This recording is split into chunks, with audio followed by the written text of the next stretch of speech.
Alam mo ba na may simpleng ngunit napakalakas na espiritual na gawain na relihiyosong ginagawa ni Padre Pio de Pietrelcina, isa sa pinakamalakas na santo ng ika-20 siglo, bawat gabi bago matulog, at ginagarantiya niya na may kapangyarihan itong paalisin ang lahat ng kasamaan, lahat ng espiritual na pang-aapi, lahat ng pang-aatake sa gabi at lahat ng impluensya ng kadiliman, hindi lang sa silid kundi sa buong bahay kung saan ka natutulog. At ang pinakakamanghang-mangha ay ang gawaing ito ay hindi nangangailangan ng maraming oras ng komplikadong panalangin. Hindi kailangan ng mga espesyal na bagay maliban sa isang bagay na malamang ay mayroon ka na sa bahay at maaaring gawin sa loob ng 5 minuto lamang. Ngunit ang mga epekto ay napakalalim at tunay na sinabi ni Padre Pio na hindi siya talagang hindi kailanman natutulog nang hindi ito ginagawa dahil alam niya sa pamamagitan ng kanyang mga mistikong karanasan at pisikal na laban-laban sa mga demonyo na ang gabi ay kung kailan tayo pinaka-vulnerable sa espiritual, kung kailan ang ating bantay ay mababa, kung kailan ang ating kaluluwa ay bahagyang nakakonekta mula sa katawan sa malalim na tulog. At ito mismo ang estado na sinusubukan ng mga puwersa ng kadiliman na atakehin tayo, apihin, magtanim ng bangungot, nakawin ang ating kapayapaan, at maging dahan-dahan tayong ilayo sa Diyos nang hindi natin napapansin. Manatili sa akin hanggang sa katapusan ng video na ito dahil ihahayag ko sa iyo kung ano eksaktong ginagawa ni Padre Pio bago matulog. Tuturuan kita hakbang-hakbang kung paano mo ito magagawa ngayong gabi at ikukwento ko sa iyo ang mga tunay na patotoo ng mga taong nagsimulang gawin ito at nakaranas ng dramatikong pagbabago. Mga bangungot na nangaapi sa loob ng mga taon ay biglang tumigil. Mga pakiramdam ng pang-aaping panggabi ay ganap na nawala kahit mga problema sa hindi makatulog na hindi malutas ng mga doktor ay gumaling, at lahat dahil natuklasan at inilapat nila ang malakas na aral na iniwan sa atin ni Padre Pio. Bago magsimula, kung naghahanap ka ng tunay na espiritual na proteksyon, kung gusto mong matulog ng payapa na alam mong pinangagalagaan ka ng kapangyarihan ng Diyos, pindutin ang malakas na like ngayon, mag-subscribe sa channel at i-activate ang bell. Dahil bawat linggo ay nagdadala ako ng mga aral mula sa mga santo, mga tunay na katolikong espiritual, na gawain at mga panalangin na talagang gumagana upang baguhin ang iyong buhay at protektahan ka mula sa mga puwersa ng kasamaan. Si Padre Pio de Pietrelcina ay hindi ordinaryong santo. Siya ay isang lalaking literal na nagdadala ng mga sugat ni Kristo sa kanyang sariling katawan sa pamamagitan ng mga stigma na dumudugo araw-araw sa loob ng 50 taon. Mayroon siyang kaloob ng bilokasyon na lumilitaw sa 2 lugar ng sabay-sabay. Mabasa niya ang mga kaluluwa at puso na naghahayag ng mga kasalanang itinatago ng mga tao, at higit na mahalaga sa kung ano ang pag-uusapan natin ngayon, mayroon siyang pisikal na nakikitang labanan laban sa mga demonyo na umaatake sa kanya, lalo na sa gabi. May mga dokumentadong ulat ng ibang mga prayle na naririnig ang kakilakilabot na ingay mula sa selda ni Padre Pio sa gabi, mga tunog ng laban, mga muebles na itinapon. At sa umaga makikita si Padre Pio na nasugatan, dumudugo, pagod mula sa mga espiritual na laban na para sa kanya ay hindi metapora kundi pisikal na hawak-hawak na katotohanan. Kaya kapag nagbibigay si Padre Pio ng payo tungkol sa espiritual na proteksyon sa gabi, hindi ito teorya, hindi abstraktong teolohikal na espekulasyon. Ito ay karunungang nakuha sa pamamagitan ng mga dekada ng tunay na espiritual na digmaan, kung saan natuto siya kung ano ang gumagana at hindi gumagana upang panatilihing malayo ang kasamaan habang natutulog tayo. Ang ginagawa ni Padre Pio bawat gabi ng walang pagbubukod bago matulog ay isang bagay na napakasimple na kapag narinig mo ay iisipin mo, na hindi maaaring maging napakalakas. Ngunit ang pagiging simple ay hindi nakakabawas ng kapangyarihan. Sa katunayan, ang lakas ay nasa pagiging simple na pinagsama sa tunay na pananampalataya. Kinukuha niya ang banal na tubig, ang tubig na binendisyonan ng pari sa pamamagitan ng opisyal na mga panalangin ng simbahang Katolika, at iwiniwisik niya ang banal na tubig sa buong silid na gumagawa ng tanda ng krus at nagdarasal ng mga tiyak na panalangin ng proteksyon. Winiwisik niya sa 4 na dingding, sa kama, sa ilalim ng kama na ayon sa espiritual na tradisyon ay isa sa mga paboritong lugar ng mga masamang espiritu na magtago, sa pinto, sa bintana, at sa anumang madilim na sulok ng silid. At habang ginagawa niya ito, ay hindi siya basta nagtatapon ng tubig ng mekanikal. Kinukonsensya niyang ini-invoke ang kapangyarihan ng Diyos, ang proteksyon ng dugo ni Jesucristo, ang intercession ni Mahal na Birhen at ni San Miguel Arcangel, na ginagawang banal na teritoryo ang ordinaryong silid na iyon, kung saan ang kasamaan ay walang pahintulot o autoridad na pumasok. Itinuturo ni Padre Pio na ang banal na tubig ay hindi mahiwagang tubig. Walang kapangyarihan sa sarili nito na parang pamahiin na anting-anting. Ang kapangyarihan ay nanggagaling sa bendisyon ng simbahan na nag-invoke ng pangalan ng banal na Trinidad at kumakatawan sa sakramental na naglilinis ng dugo ni Kristo.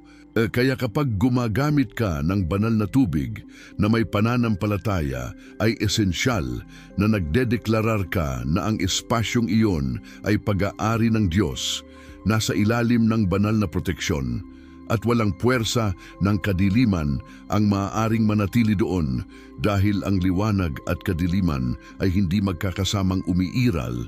Kabanalan at kasamaan ay hindi naghahati ng parehong teritoryo. Ngunit hindi tumitigil si Padre Pio sa pagwiwisik lamang ng banal na tubig. Ito ay ang unang hakbang.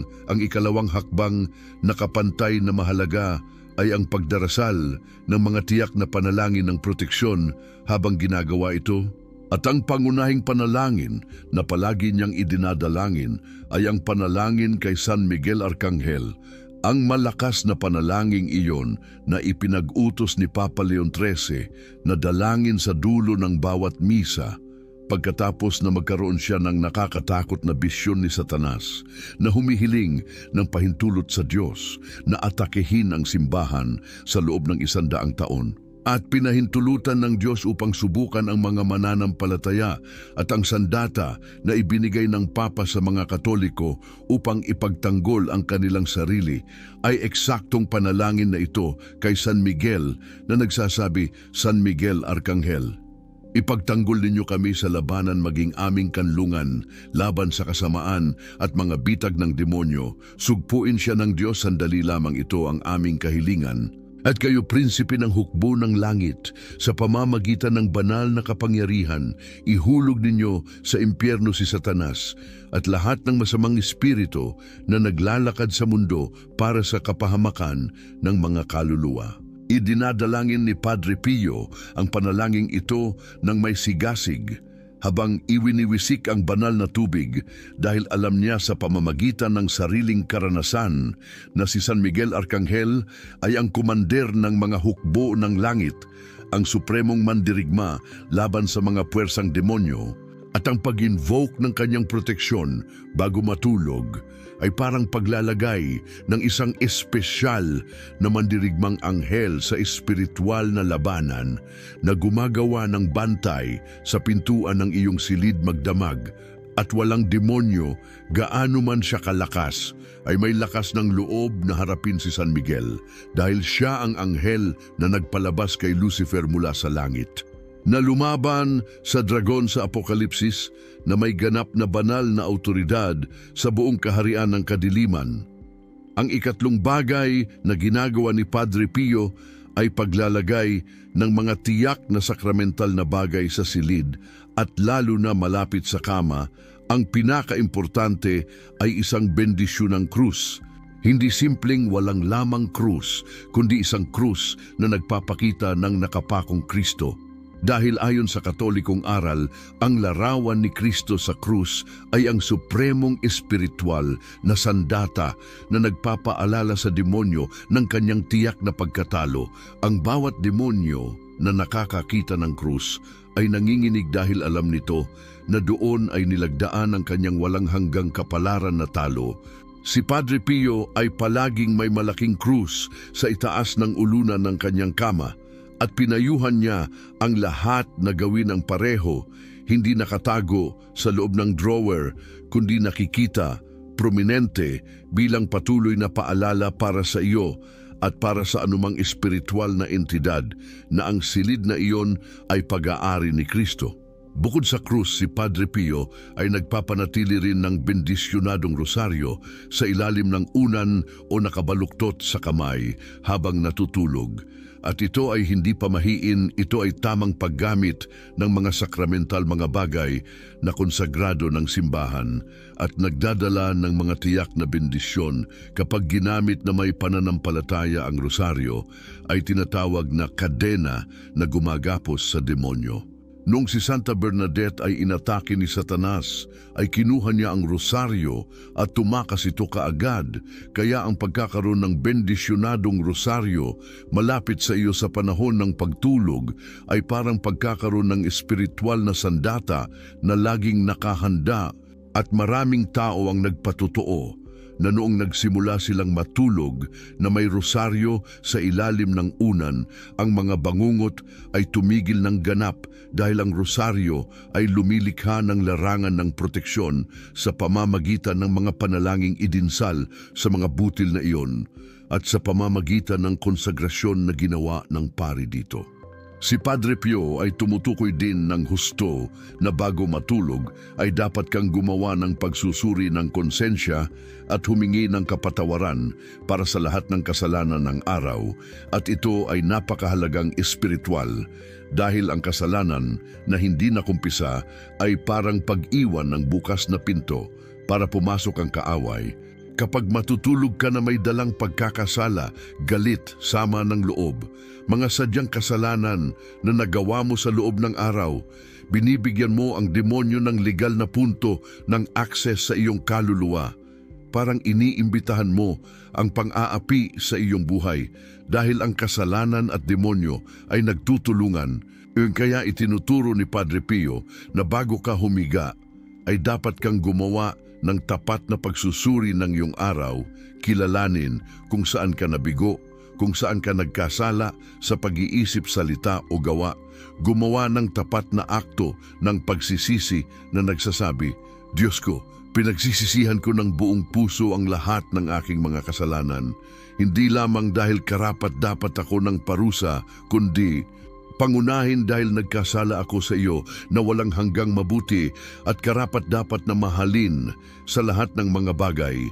Lubos kong pinagpapasiyahan sa tulong ng iyong biyaya na hindi na magkakasala at iwasan ang mga malapit na pagkakataon ng kasalanan.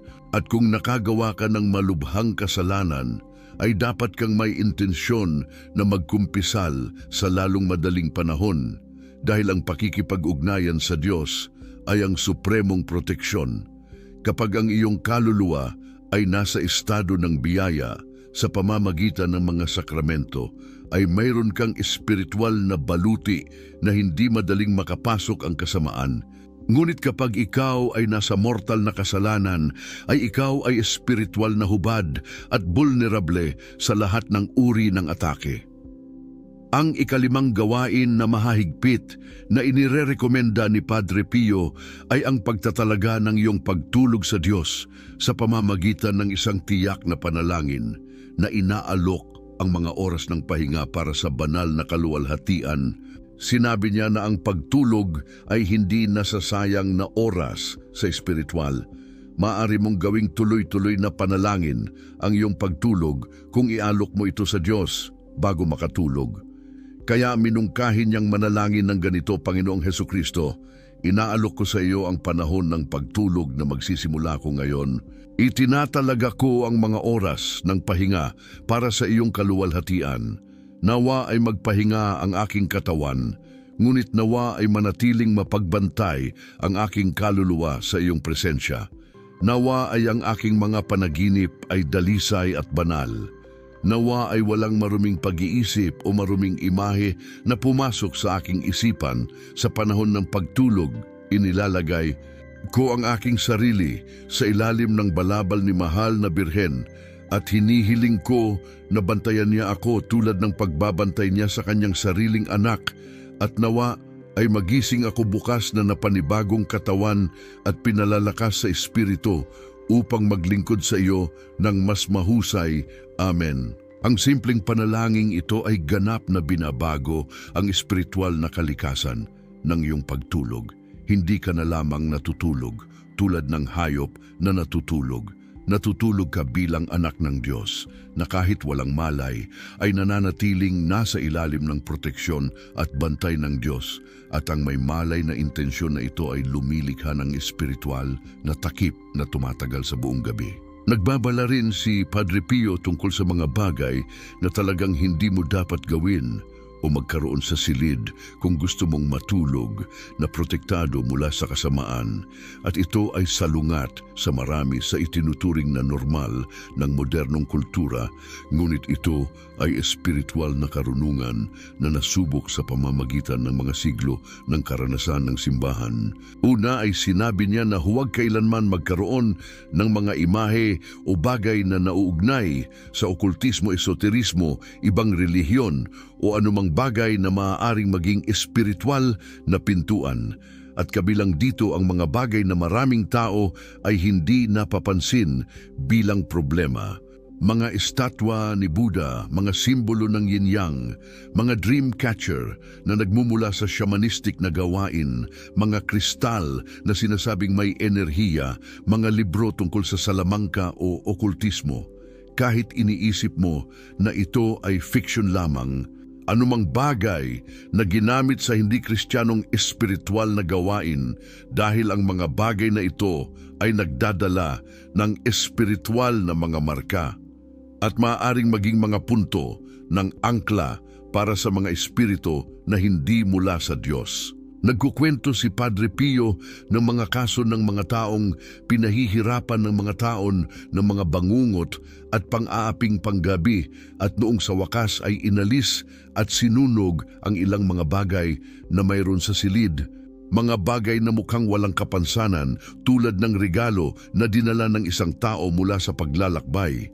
Ang pang-aapi ay tumigil kaagad, kaya pinayuhan niya na gumawa ng espiritual na paglilinis ng silid na inaalis ang lahat na hindi nagpapakita ng Diyos at pinapalitan ng mga banal na bagay tulad ng mga larawan ng mga santo, krus, banal na tubig, rosaryo, Biblia, bendisyonadong medalya na lumilikha ng kapaligiran na umaakit sa presensya ng Diyos at umaalis sa presensya ng kasamaan.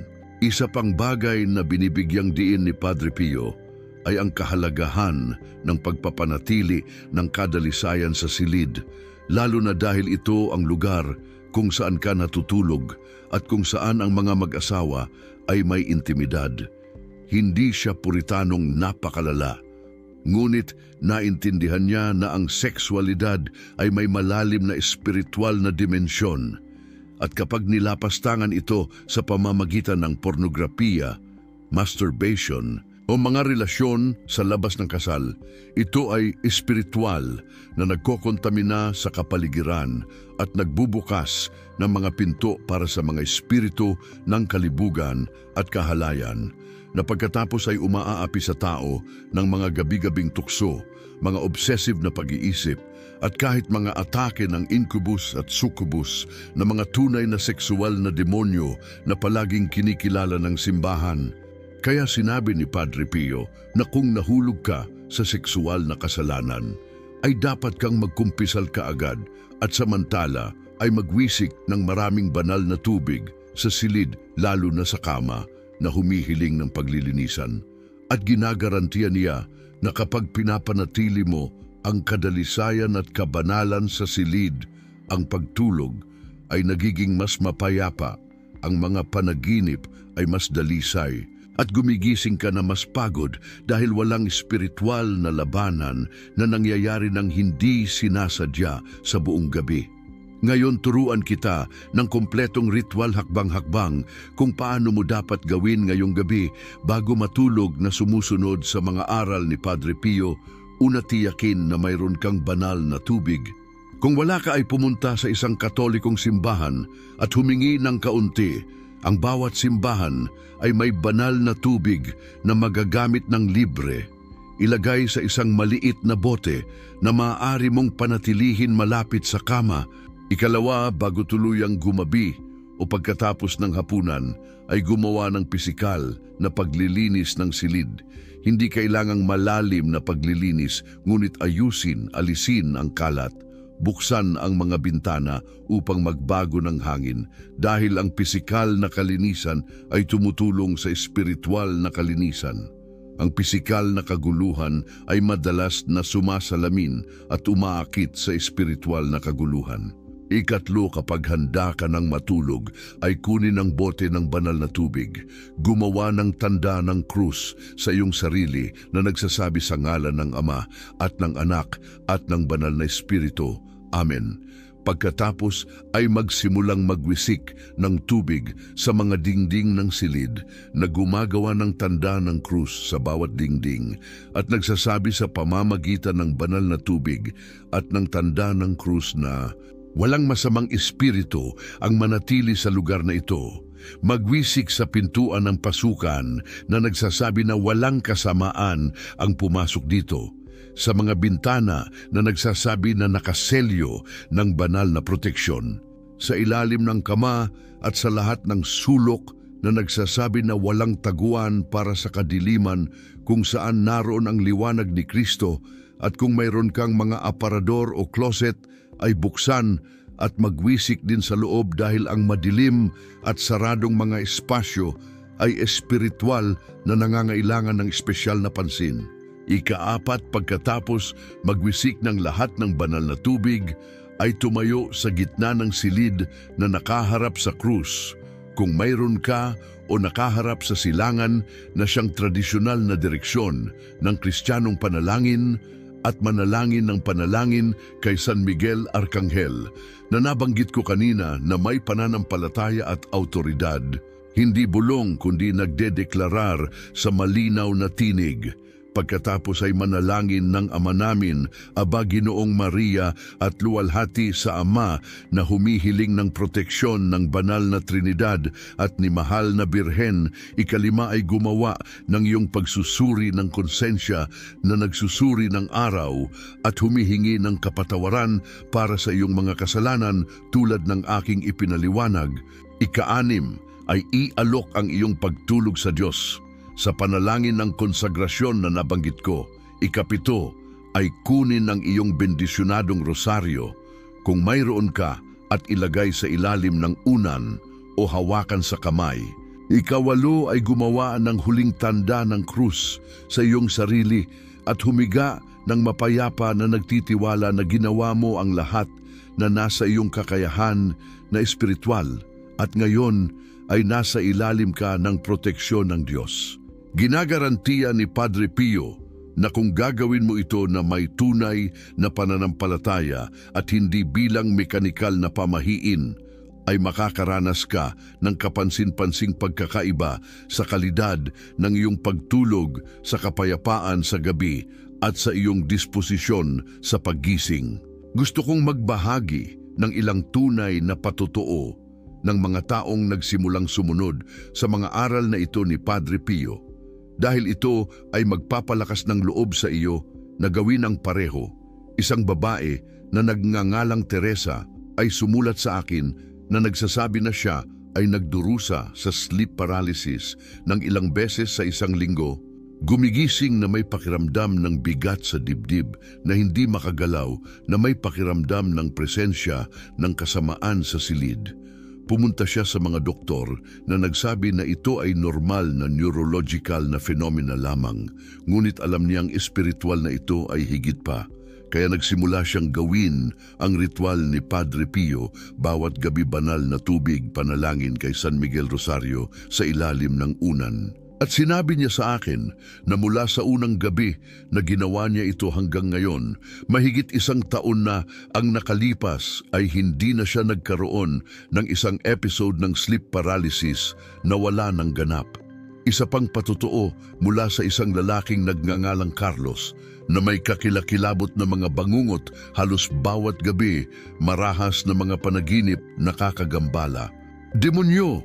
Kung minsan na nag-iwan sa kanya na pagod sa umaga siya ay skeptikal tungkol sa mga Katolikong gawain, ngunit desperado kaya nagpasya siyang subukan, nagsimulang magwisik ng banal na tubig at manalangin ng mga panalangin ng proteksyon bago matulog, at sa loob ng 3 araw ang mga bangungot ay tumigil. Sinabi niya sa akin na ngayon kapag nananaginip siya, ang mga panaginip ay neutral o kahit kaaya-aya, at iniaangkin niya ito ng ganap sa espiritual na proteksyon na itinatag niya na sumusunod kay Padre Pio. Mayroon isang napakahalagang bagay na kailangan kong sabihin sa iyo bago matapos. Ang mga ritual at gawain na ito ay hindi mahika, hindi mga automatikong formula kung saan ginagawa mo ang tamang mga kilos at garantisadong resulta ay lumalabas ng mekanikal. Ito ay magiging pamahiin. Ang gumagawa sa mga gawaing ito ay gumagana, ay ang tunay na pananampalataya na inilalagay mo sa kanila. Ito ay ang pagkilala na yung ini-invoke ang tunay na kapangyarihan ng Diyos sa pamamagitan ng mga paraan na kanyang itinatag sa kanyang simbahan. Ang banal na tubig ay epektibo dahil ang simbahan ay may autoridad mula kay Kristo na magbendisyon. Ang mga panalangin ay makapangyarihan dahil nangako ang Diyos na dinggin ang mga panalangin ng mga tapat. Ang mga sakramental ay gumagana dahil mga extension ng mga sakramento na itinatag ni Kristo. Kaya kapag ginagawa mo ito, ay hindi ka gumagawa ng paganong o pamahiing mga ritual. Gumagamit ka ng naaangkop ng mga espiritual na instrumento na ibinigay ng Diyos sa kanyang simbahan para sa proteksyon at pagbabanal ng mga tapat. Kung gagawin mo ito ng mekanikal na walang pananampalataya ay magiging walang silbi. Ngunit kung gagawin mo na may tapat na puso na nagtitiwala sa kapangyarihan ng Diyos, ay magiging makapangyarihang epektibo tulad ng sa milyon-milyong Katoliko sa buong mga siglo. Kaya narito ang aking hamon para sa iyo. Ngayong gabi bago matulog ay gagawin mo eksaktong ang itinuro ni Padre Pio. Kukuha ka ng banal na tubig, iwiwisik mo ang iyong silid, magdarasal ka ng panalangin kay San Miguel. Iaalok mo ang iyong pagtulog sa Diyos at matutulog ka sa ilalim ng banal na proteksyon. At gusto kong bumalik ka dito sa mga komento makalipas ang ilang araw at sabihin sa akin ang iyong karanasan. Mas mahusay ka bang natulog? Nakaramdam ng higit na kapayapaan? Nagkaroon ng mas mapayapang mga panaginip? Napansin ang anumang pagkakaiba sa espiritual na atmosfera ng iyong silid? Talagang gusto kong malaman dahil ang mga patotoo ay nagpapalakas ng loob sa iba at nagpapakita na ang mga aral na ito ay hindi teorya kundi mga gawain na gumagawa ng tunay na resulta sa tunay na buhay ng mga tunay na tao. Kung wala ka pang banal na tubig, pumunta bukas sa isang Katolikong simbahan at humingi, huwag mahiya.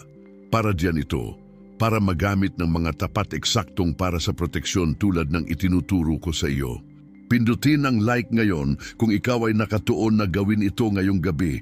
Dahil kapag nag-like ka ay sinasabi mo, oo gagawin ko, ila-apply ko ang aral na ito at ito ay lumilikha ng psikolohikal na pangako na tumutulong sa iyo na talagang sundin. Mag-subscribe sa channel at i-activate ang bell dahil bawat linggo ay nagdadala ko ng higit pang praktikal na aral mula sa mga santo, makapangyarihang mga panalangin, mga tunay na Katolikong espiritual na gawain na magbabago ng iyong buhay, hindi abstraktong teolohikal na teorya, kundi konkretong mga kasangkapan na maaari mong gamitin kaagad upang lumago sa kabanalan at mabuhay sa ilalim ng proteksyon ng Diyos.